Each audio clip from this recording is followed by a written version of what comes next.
सकाळी काउंटिंग सुरू होईपर्यंत प्रत्येक जण आपापले परीनं अंदाज व्यक्त करत होते। काल तर मी स्वतः वेगवेगळ्या चॅनलला बघत होतो, म्हणजे आम्ही तिघं कशातच नसल्यातच जमा होतो। बाकीच्यांच्या गाड्या फिरवणं, ड्रायव्हिंग करणं, इकडे जाणं तिकडे जाणं इतकं काही सुरू होतं की आम्ही पहिल्यांदा 1:45च्या पुढे जाऊ आम्हाला वाटत होतं। कालचं सगळं बघितल्यानंतर आम्हाला वाटायला लागलं की आपण कुठेतरी खाली जातोय का काय। परंतु महाराष्ट्रातल्या जनतेने विकासाकडे बघून महायुतीला प्रचंड अशा प्रकारचं जे यश प्राप्त करून दिलंय त्याबद्दल महाराष्ट्रातल्या तमाम जनतेचं महायुतीच्या वतीनं व्यक्तिशः माझ्या वतीनं मी त्यांना मनापासून धन्यवाद देतो, मनापासून आभार मानतो। सगळेच कार्यकर्ते राबले, उमेदवार राबले, सगळे सहकारी घटक पक्षाचे, मित्र पक्षांचे सगळे आमचे सहकारी त्याच्यामध्ये स्वतःला झोकून दिलं आणि सगळ्यांनी ही निवडणूक आपली स्वतःची निवडणूक आहे असं समजून त्या ठिकाणी कामाला लागले। आमच्या ज्या योजना होत्या योजनांच्याबद्दल बरेच थोडीशी चेष्टा मस्करी करण्यात आली, आम्हाला त्याच्यामध्ये दोष देण्यात आला, आमची थोडंसं टीका टिप्पणी करण्यात आली की राज्य कंगाल केलं, अमुक झालं तमुक झालं। परंतु नंतर त्यांचे जाहीरनामे बाहेर आल्यानंतर आम्हाला ते दिसलं की हे काय चाललेलं आहे, कसं चाललेलं आहे, कुठलाही हिशोब न ठेवता अशा प्रकारचे जाहीरनामे बाहेर आले। पण आपण सगळ्यांनी त्या ठिकाणी पाहिलं आम्ही मुळात काय केलं, लोकसभेच्या निवडणुकीच्या निमित्तानं आम्हाला मोठं अपयश आलं। म्हणजे महाराष्ट्रामध्ये आम्हाला तिघांनाही वाटलं नव्हतं की बाबा अशा प्रकारचं आपल्याला अपयश मिळेल, परंतु ते मिळालं, आम्ही ते मान्य केलं। त्याच्यातून आम्ही पुन्हा सावरण्याचा प्रयत्न केला। अर्थसंकल्प सादर करत असताना आम्ही सरकारमध्ये तिघांनी मिळून काही योजना जाहीर केल्या, त्या योजना इतक्या पॉप्युलर झाल्या, त्याच्यामध्ये लाडकी बहिणा म्हणजे गेम चेंजरच ती योजना झाली। अंडर करंट असा का बहिणींनी दाखवला की मी सगळे उताने पडले, सगळे आडवे झाले। हे माझं स्वतःचं स्पष्ट मत आहे, प्रत्येकाची वेगवेगळी मतं असू शकतात आणि उलट आमच्यावर आता जबाबदारी वाढलेली, कारण एवढ्या प्रचंड बहुमताने म्हणजे मी तर जसा राजकारणात आलोय तसं 222 आणि 225 महायुतीला किंवा कुठल्याही आघाडीला महाराष्ट्रामध्ये तरी कधी असं यश मिळालेलं माझ्या तरी पाहण्यात नाही, माझ्या तरी ऐकवत नाही। कदाचित पूर्वीचा काळ वेगळा काँग्रेसचा असेल त्यावेळेस कधी झालं असलं तर माहिती नाही, परंतु बाकीचे विरोधक नगण्य होते त्यावेळेसची गोष्ट। परंतु अलीकडच्या काळामध्ये जसं आम्हाला समजतंय तसं तर एवढं प्रचंड यश हे पहिल्यांदाच मिळालेलं यशाने आम्ही हुरळून पण जाणार नाही आणि आम्ही अतिशय जमिनीवर पाय ठेवून आता म्हणजे जसे जसे ते आकडे आम्हाला दिसत होते तसे तसे तसे फायनान्सच्या गोष्टी माझ्या डोळ्यासमोर येत होत्या। मी देवेंद्रजींना पण फोन केला तेव्हा म्हटलं देवेंद्रजी खूप काही काम करावं लागेल। एकनाथरावजींना पण तसं सांगितलं की फार आर्थिक शिस्त आपल्याला त्याच्यामध्ये आणावी लागेल आणि आम्ही आणू, त्याच्यात आम्हाला हे नवीन नाहीये, आम्ही सगळे अनुभवी माणसं, आम्हाला त्याच्यामध्ये कुठली काही अडचण नाही। आणि शिवाय आमच्या पाठीशी केंद्र सरकार आहे, तो आम्हाला खूप मोठा एक आधार आहे, एक आमच्या पाठीशी एक मोठा भक्कम अशा प्रकारचा भरोसा आहे आणि त्याच्यामुळं ह्या सगळ्या ज्या काही गोष्टी झालेल्या आहेत, आता विरोधक टीका करतात की बाबा बॅलेट पेपरनी घ्यायला पाहिजे होतं, मग बॅलेट पेपरने लोकसभेला पण घ्यायला पाहिजे होतं, लोकसभेचा निकाल लागला की तो बरोबर आणि इथला निकाल लागला की मग बॅलेट पेपर यायला पाहिजे, मग मशीन काय ईव्हीएम बरोबर नाही, असं नाही चालत। आता झारखंड पण आमच्या हातनं गेलंच ना, आम्ही कुठं काय म्हणतो, ठीक आहे त्या जनतेने कौल दिलेला आहे तशा पद्धतीनं महाराष्ट्रातल्या विशेषतः महाराष्ट्रामध्ये बऱ्याचदा आपले जे 6 रिजन आहेत ना, मराठवाडा, विदर्भ, पश्चिम महाराष्ट्र, कोकण, मुंबई अशा सगळ्या वेगवेगळ्या रिजनमध्ये नाशिक सगळीकडेच तुम्ही बघितलं तर सगळीकडे महायुती जोरात चालली। असं कुठं नाही की मागच्या वेळेस कसं झालं, आम्हाला झटका दिला तो मराठवाड्याने दिला, आमची एकच जागा त्यावेळेस भुमरे साहेबांची आली संभाजीनगर सिटीतली, बाकीकडे सगळीकडे आम्हाला दारुण पराभवाला सामोरं जावं लागलं आणि तसं ह्यावेळेस झालं नाही। तुम्ही जर अंदाज घेतला तर सगळीकडेच चांगल्या प्रकारे महायुतीला यश मिळालं, काही जागा गेल्या त्या फार थोड्या मतांनी त्या बाबतीमध्ये गेलेले आहेत असंही चित्र। आणि मीडियावाल्यांनो मला एक तुम्हाला इलेक्ट्रॉनिक पण आहे, प्रिंट पण मीडिया आहे, मला एक कळत नाही, तुम्ही खऱ्या बातम्या देत चाला ना, जे खऱ्या देत नाही त्यांना मला म्हणायचं तुम्ही बाकी सगळे खऱ्या बातम्या देतात, त्याच्याबद्दल दुमत नाही. पण मी टीव्ही चालू केलं आणि अजित पवार पोस्टल बॅलेटमध्येच माग, मी विचारतोय तिथं फोन करून, ते म्हणले नाही दादा आपण पुढे. आता माझं लीड 1,02,000 मताधिक्य मी मिळवलंय आणि खुशाल तुम्ही दाखवताय अजित पवार माग, अजित पवार माग.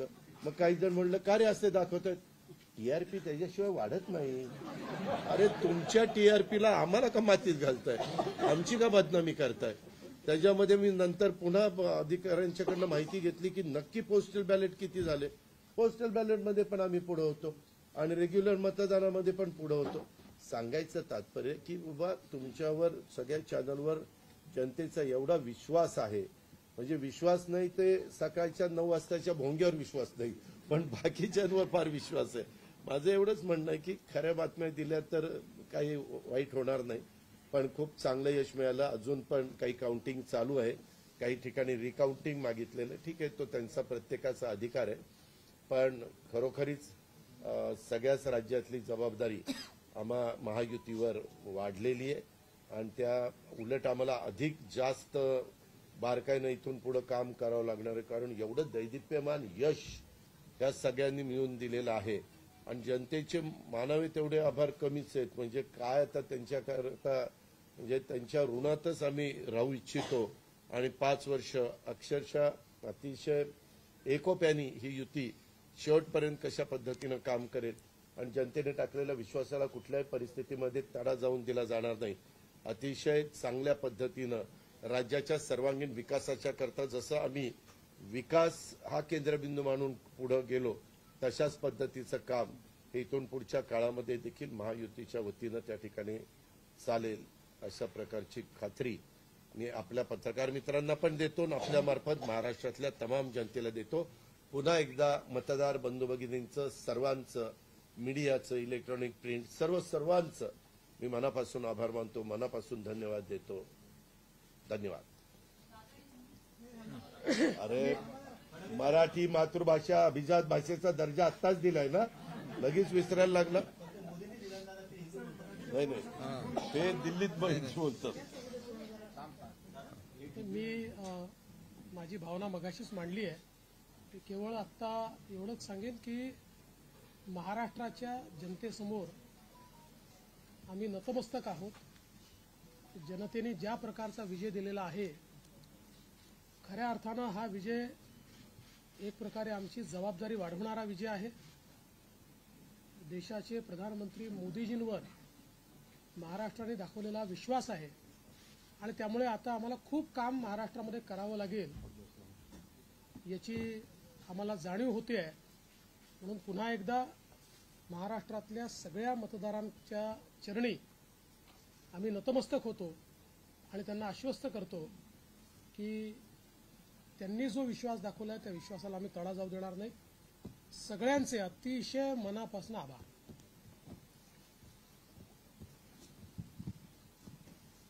खरं म्हणजे आजचा हा महाराष्ट्रातला ऐतिहासिक दिवस आहे आणि ऐतिहासिक विजय देखील आहे. आतापर्यंतच्या अनेक वर्षांच्या निवडणुका आपण पाहिल्या, परंतु ही निवडणूक लोकांच्या हातात घेतली अशा प्रकारची निवडणूक होती. म्हणजे लँडस्लायडिंग जो काही विक्ट्री आपण म्हणतो ऐतिहासिक, म्हणजे त्याला काय शब्द वापरायचे मला कळत नाही, परंतु लोकांनी मतांचा, प्रेमाचा वर्षाव महायुतीवर केला. कारण लाडकी बहीण असेल, लाडका भाऊ असेल, लाडका शेतकरी असेल, एकंदरीत सगळ्याच घटकातल्या लोकांनी यावेळेस महायुतीवर प्रेम दाखवलं आणि त्यामुळे मी सगळ्या मतदारांना मनापासून धन्यवाद देतो आणि त्यांना एवढ्या मोठ्या ऐतिहासिक विजयासाठी साष्टांग दंडवत घातला पाहिजे अशा प्रकारचं काम मतदारांनी केलेलं आहे. खरं म्हणजे गेल्या 2-2.25 वर्षामध्ये मी, देवेंद्रजी, अजितदादा, आम्ही जे काम केलं या राज्यामध्ये की शिवसेना, भाजपा, राष्ट्रवादी, आरपीआय, आमचे आठवले साहेब इकडे आहेत आणि आमचे इतर घटक मित्रपक्ष, आणि जे निर्णय आम्ही घेतले ते निर्णय आतापर्यंतच्या इतिहासामध्ये न भूतो न भविष्यते असे होते.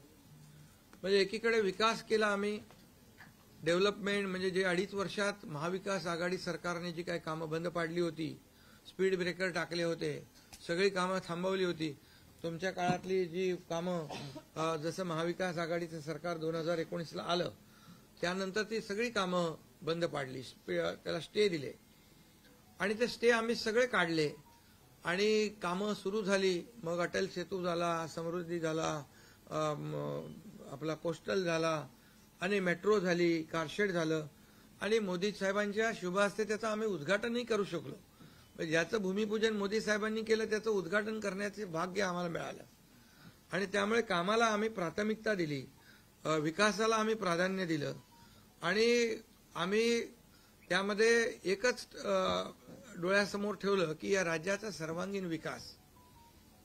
आणि राज्याचा सर्वांगीण विकास करत असताना सर्व घटकांना आम्ही समोर ठेवलं आणि पाहिलं की जे 2.5 वर्षामध्ये जी कामं त्यांनी थांबवलेली आणि 2.5 वर्ष त्यांनी जे सगळं बंद पाडलं होतं ते किती वेगाने आम्ही सुरू करू शकलो याचं समाधान आणि आनंद आम्हाला आहे. कारण त्याचे तुम्ही ते फळं पाहत आहे. सगळी लोकांना आपण मेट्रो दिली, समृद्धी दिलं, अटल सेतू दिला, कोस्टल दिलं, लोक तो वापरू लागले.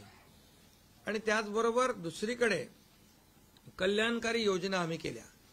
कल्याणकारी योजनेमध्ये लाडकी बहीण, मुख्यमंत्री लाडकी बहीण योजना, त्यानंतर मग लाडका भाऊ केला आम्ही, युवा प्रशिक्षण योजना केली, 3 गॅस सिलेंडर दिले, त्यानंतर वयोश्री योजना केली, शेतकऱ्यांची आम्ही योजना केली, शेतकऱ्यांना वीज बिल माफ केलं, शेतकऱ्यांचं जे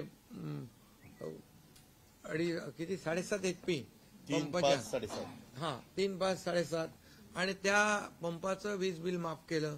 शेतकऱ्यांना आम्ही 2.5 वर्षामध्ये, 2.25 वर्षामध्ये आतापर्यंतच्या इतिहासामध्ये जेवढा मोबदला दिला नव्हता 15,000 कोटी रुपये तो दिला. त्यांच्या योजनांसाठी 45,000 कोटी रुपये. म्हणजे एकंदरीत कल्याणकारी, मी डिटेलमध्ये जात नाही त्याच्यामध्ये, पण एकीकडे विकास,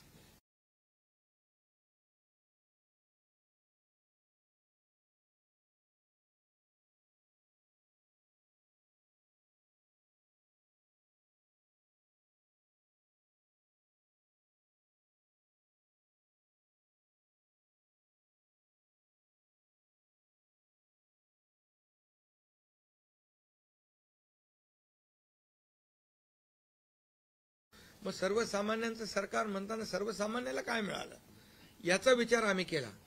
आणि मला अभिमानाने या ठिकाणी सांगायचं आहे की मोदी साहेबांनी, केंद्र सरकारने देखील आमच्या पाठीमागे उभे राहिले ताकदीने, की जे आमचे प्रस्ताव जे आहेत ते त्यांनी मान्य केले आणि मोठ्या प्रमाणावर गेल्या 10 वर्षामध्ये जे केंद्राने देखील या राज्याला 10 वर्ष तर जाऊ द्या, पण 2-2.5 वर्षामध्ये देखील आम्हाला लाखो कोटी रुपयांचं सहकार्य केलं.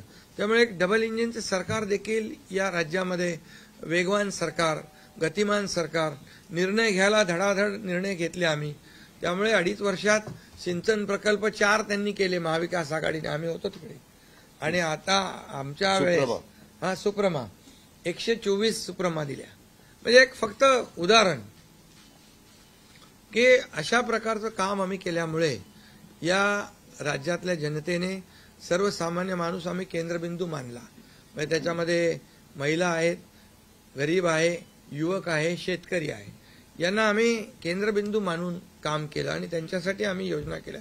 काय आमच्यावर आरोपही झाले, एका रेवड्या बाटण्या, काय काय काय म्हणजे तुम्ही हे वाटप सुरू केलंय, बहिणींना विकत घेताय का, काही लाच देताय का, या सगळ्या गोष्टीला आम्ही सामोरे गेलो.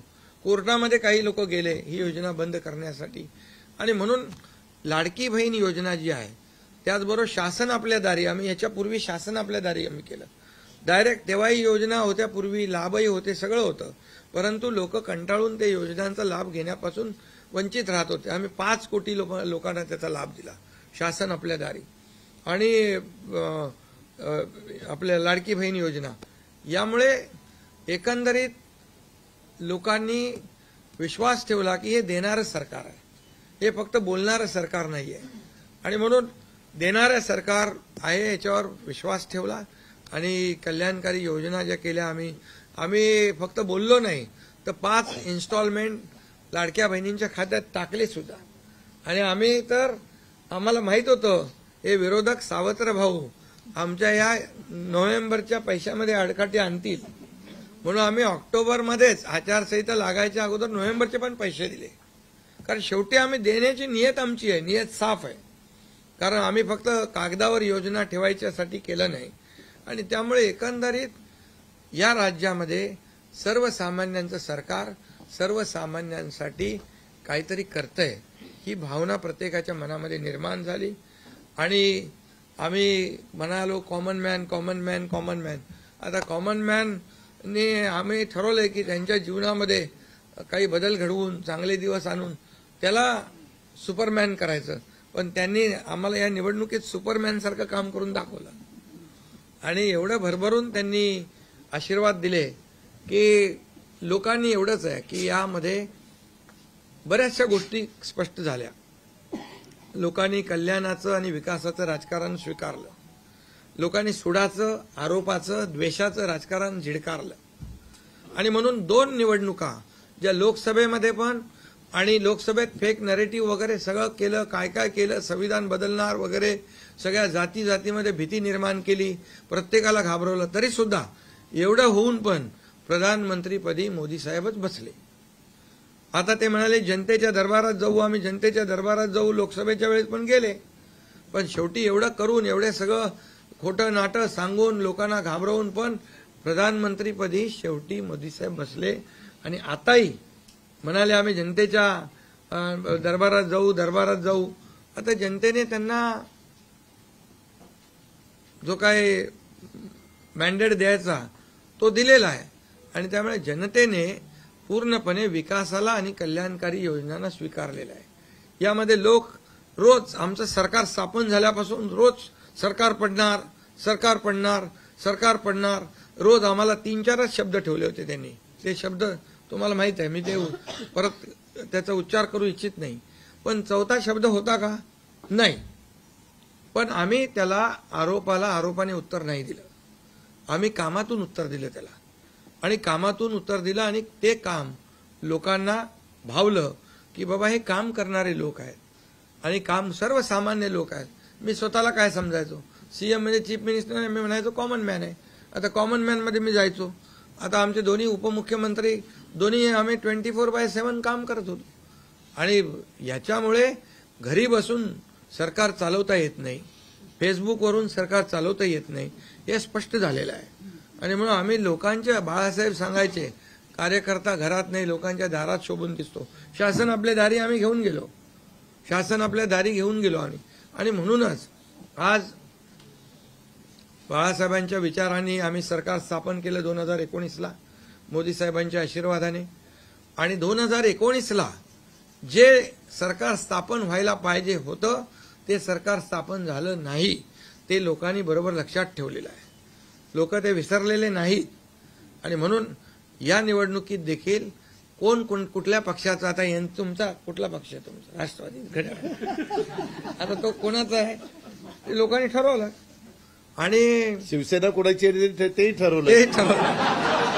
आणि लोकांनी ते ठरवलं. त्यामुळे आता बऱ्याचशा गोष्टी त्या स्पष्ट झालेल्या आहेत. आणि मला समाधान आहे की 2019ला 56 जागा आल्या होत्या आणि त्या 56 मला वाटतं आताही 56 जागा आल्या, अजून चालू आहे. पण एकंदरीत आताच्या पर्यंत म्हणजे विकासाला लोकांनी महत्व दिलं. मोदीजींनी आता अमित भाई असतील, नड्डाजी आहेत, तिथं पियुषजी आहेत, केंद्रीय मंत्री आपले भूपेंद्रजी आहेत, राजनाथ सिंगजी, बऱ्याच सगळ्या लोकांनी. आठवले साहेब तर आपल्या सोबतच आहेत. आठवले साहेब सोबत 100%. तर एकंदरीत आपण सगळ्यांनी या निवडणुकीमध्ये एकत्र येऊन काम केलं. आता एकत्र येऊन काम केलं, आता त्याच्यामध्ये काही लोकांनी त्याचा अर्थ वेगवेगळा काढला. मोदी साहेब म्हणाले एकत्र या, विकासासाठी एकत्र या. आता लोकांना आवाहन केलं, जसं आम्ही काय त्याच्यामध्ये जातीपाती धर्माचा उल्लेख केला नाही, पण मतदानासाठी एकत्र या, विकासासाठी एकत्र या, या राज्याला पुढे घेऊन जाण्यासाठी एकत्र या, असं आवाहन करणं काय चुकीचं आहे.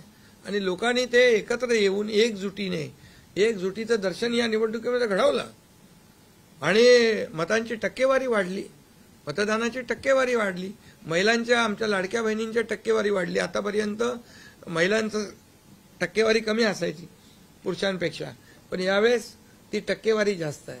आणि म्हणून लाडक्या बहिणी आमच्या ज्या आहेत त्या लाडक्या बहिणींनी सावत्र भावांना चांगला जोडा दाखवलेला आहे. आणि आम्ही म्हणायचो ना, खोडा घालणाऱ्यांना जोडा दाखवा. तर एकंदरीत ही निवडणूक जी आहे, ही निवडणूक विकासाच्या अजेंड्यावर, कल्याणकारी योजनांच्या ह्याच्यावर आणि जे विचार आहेत, आज आमचे शिवसेना म्हणून बाळासाहेबांचे विचार आहेत, दिघे साहेबांची शिकवण, मोदीजींची जे काही जो त्यांचा सपोर्ट आहे, केंद्राचा सपोर्ट आहे, या सगळ्या गोष्टी ज्या आहेत या निवडणुकीमध्ये कामी आल्या. शेवटी लोकांना काय पाहिजे? लोकांना शिव्याशाप नको आहे, लोकांना आरोप प्रत्यारोप नको आहे, लोकांना सुडाचं राजकारण नको आहे. लोकांना हवंय डेव्हलपमेंट हवं आहे आणि विकास आणि विकास यावर आम्ही भर दिला. आणि आज त्यामध्ये किती आरोप केले, खोटे बोला, आपण रेटून बोला. आता अजितदादा मगाशी म्हणाले की तुम्ही पण काय काय ते बातम्या अशा, सकाळी तर अशा बातम्या चालल्या होत्या की बोला आमचा काय कार्यक्रम होतो का काय, आमचा करेक्ट कार्यक्रम करायचं चालू. तर याच्यामध्ये खूप चांगलं निर्णय झाला, चांगला एक आपला ऐतिहासिक विजय झालेला आहे. आणि त्यामुळे खऱ्या अर्थाने आमची जबाबदारी वाढलेली आहे. आता या सगळ्या ज्या काही जे घेतलेले आम्ही निर्णय आहेत, की आमचा एकही निर्णय कागदावर राहिलेला नाही. मी त्या सगळ्या निर्णयात जाऊ इच्छित नाही, पण एकही निर्णय आम्ही कागदावर ठेवला नाही. कुठली योजना आहे ती कार्यान्वित केली आम्ही. आणि त्यामुळे जो लोकांचा विश्वास, शेवटी यापूर्वी देखील आपण पाहिलं की काँग्रेस सरकार ज्या ठिकाणी असतील त्यांनी किंवा महाविकास आघाडी ज्यांनी काही निर्णय घेतले, काही आश्वासनं दिली, ती पाळली नाहीत. आश्वासनं दिली, नंतर कर्नाटकमधलंच आश्वासन घ्या, हिमाचलमधलं घ्या, आपल्या राजस्थानमधलं घ्या पूर्वीचं, की त्यामध्ये आश्वासन दिल्यानंतर निवडून आल्यानंतर केंद्राकडे पैसे मागायला लागले. आमच्याकडे पैसे नाही, हमारे पास पैसे नाही. असं आम्ही केलं नाही. आम्ही जे बोललो, आमची हातपाय काय म्हणतो त्याला, पांघरून पाहून आम्ही ते आम्ही अंतरून पाहून पाय पसरले. आणि ज्या योजना आम्ही केल्या, या योजनांचं पूर्णपणे त्याच्यामध्ये कुठलीही योजना बंद होणार नाही याची आम्ही काळजी घेतली.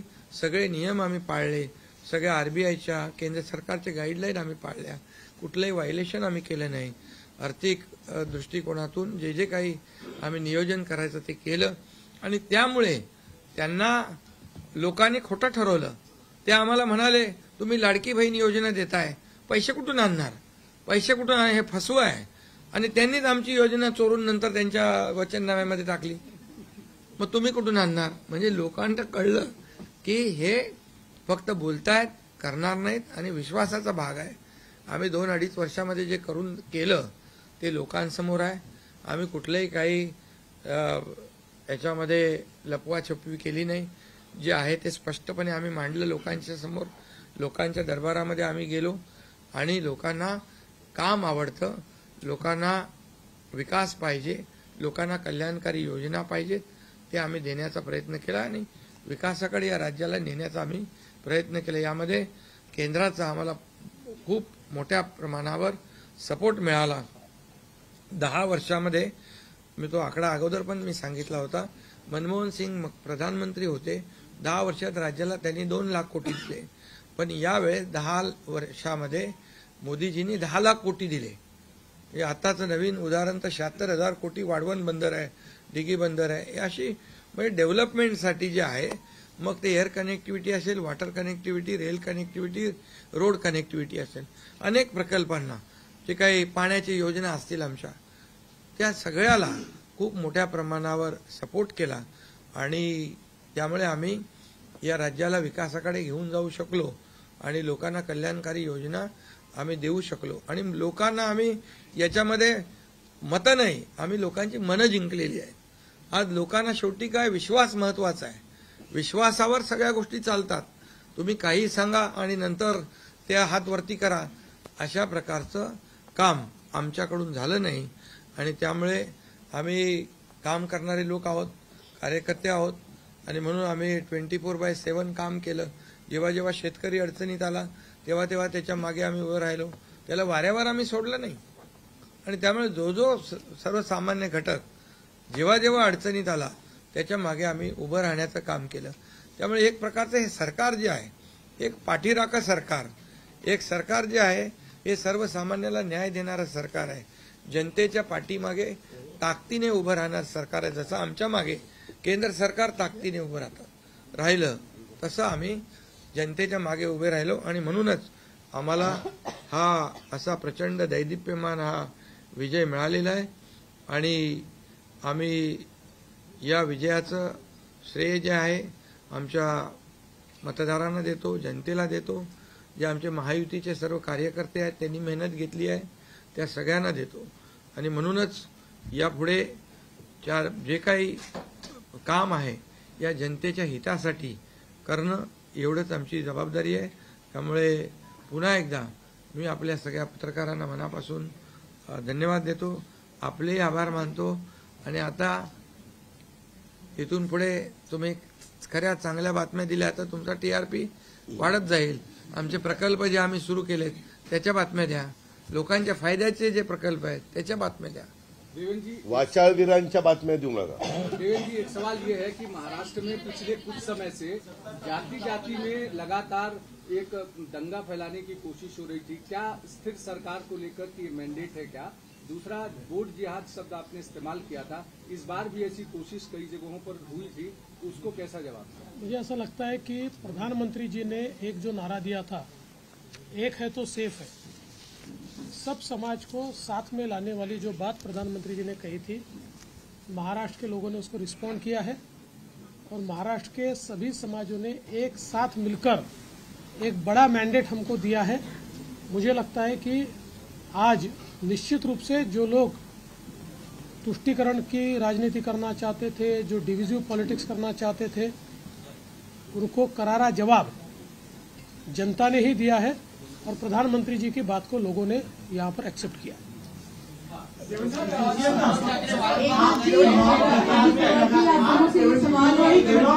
दोनों से ये सवाल है, एनसीपी और शिवसेना, आप दोनों को लेकर ये आरोप लग रहे थे बार बार, आप दोनों के लिए साथ की लड़ाई थी, शिवानी ठाकुर फ्रॉम जी न्यूज, एकता जी और अजित पवार जी, की नकली है. क्या आपको लगता है आज के बाद ये आरोप अब जनता ने जवाब दे दिया है, आपकी ओर से क्या जवाब दिया जाएगा? क्योंकि असली और नकली का फैसला जनता ने दिखाया ना. अभी आपने पहले ही बोल दिया ना. नहीं, आपकी ओर से जानना चाहते हैं, क्योंकि देखिए बार-बार नहीं, देखिए जनता ने आज बता दिया है.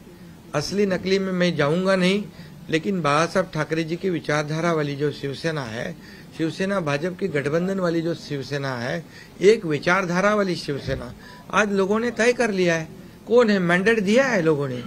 आज अभी तो मुझे लगता है वो तो अभी उनको तो हम कैसे रोकेंगे, वो तो और कुछ ना कुछ बोलते रहेंगे. लेकिन जनता की अदालत में जाने के बाद उनको भी दिखाया है और हमें भी दिखाया है.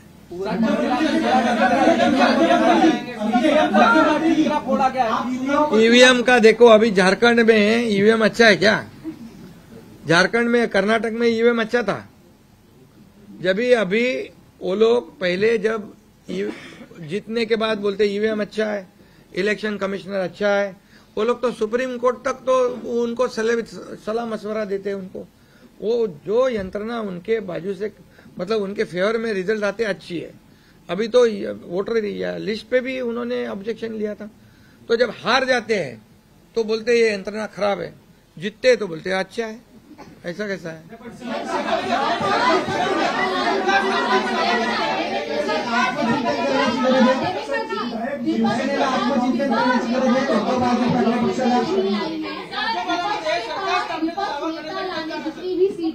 तो यही तो देखिए, यही तो मैं बता रहा हूँ कि जनता ने पूरी तरह, मैंने पहले भी कहा था कि पूरी तरह थम्पिंग मेजोरिटी मिलेगी।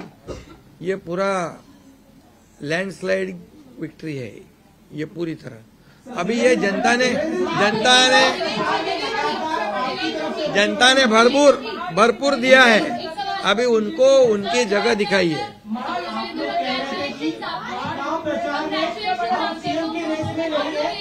एक ही मुख्यमंत्री बनने वाला है, ऐसे में आप तीनों में कुर्बानी कौन देगा, इसको लेकर थोड़ा बताइए।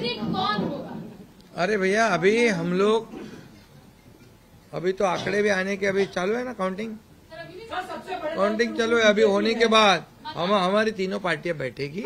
हमारे जैसे आपको बताते हैं, जैसे हमने सीटों का बंटवारा हुआ, हमें कोई मतभेद हमारे में नहीं थे, आज भी कोई मतभेद नहीं है। हम हमारे वरिष्ठ और हम लोग बैठकर उसके ऊपर निर्णय लेंगे। बच्चे हैं नई सरकार को लेकर के, तो क्या कब तक दावा पेश करेंगे गवर्नर के पास? दादा कब तक, अरे आम्ही करू ना, कब तक दावा पेश करेंगे गवर्नर के पास? क्योंकि अब 26 तारीख जो है वो डेट पिछली बार हुआ था, 5 साल पूरा होगा। समय पे सब बराबर होगा। पहले तो तीनों पार्टियां अपना अपना नेता चुनती है। अभी रिजल्ट ही आने का है। रिजल्ट आने के बाद सारे एमएलए को बुलाना पड़ता है, अपने अपने पार्टी का नेता चुनते, उसके बाद ये प्रक्रिया होती है। आप बिल्कुल चिंता मत करिए, तीनों पार्टियां साथ में बैठकर और अठौली जी का भी मशवरा हम लेंगे और इसका निर्णय करेंगे। लेकिन महाविकास अघाड़ी ने होटलों का क्या? महाविकास अघाड़ी ने दादा 3 होटल बुक किए थे कि वहाँ पर एमएलए को रखा जाएगा। तो ये जनता ने तय किया है ना, पर एक कमेंट जनता ने इतना भरोसा दिखाया है। अभी हमारी जिम्मेदारी बढ़ गई है। हाँ, तो फिर वही तो पब्लिक जनता ने दिखा दिया है। जनता ने पूरा विश्वास दिखाया, तो हम पूरे विश्वास के साथ अभी काम करेंगे। सीएम साहब 3 होटल महाविकास अघाड़ी ने बुक किए थे। कल से 3 होटल महाविकास अघाड़ी ने बुक किए थे और कल रात में 3 बार मीटिंग हुई थी यहाँ पर। हमने एक भी मीटिंग नहीं करी थी, हम लोग शांत बैठे थे। हमने मीटिंग भी नहीं करी थी और होटल भी बुक नहीं किया था, क्योंकि हमें मालूम था थम्पिंग मेजोरिटी मिलने वाली है, इसलिए होटल बुक करें। और उनके आवश्यकता पड़े तो उनके होटल हम मांग लेंगे, उनकी बुकिंग हम ले लेंगे।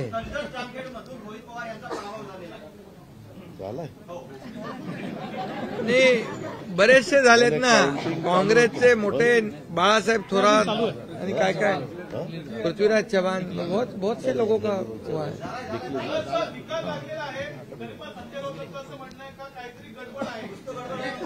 हाँ,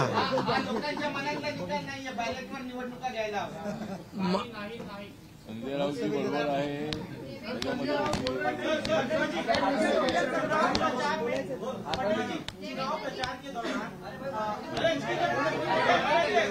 अरे भाई छोड़ो। आता 2 प्रश्न मराठीत घेऊ। आपण संपला. महाराष्ट्रात बसलोय, मग संपू. 2 प्रश्न मराठी. अरे जाने दो ना संजय, एक ही सवाल है क्या? आपका सवाल खत्म हुआ? सवाल खत्म? असं म्हणतायत की बॅलेट पेपरवर निवडणुका घ्या, ईव्हीएमचा निर्णय माहीत नाही, पुन्हा एकदा तुम्हाला विचारतो, संजय राऊत कोण? ईव्हीएमचा निर्णय मान्य आहे, मान्य आहे, मान्य आहे।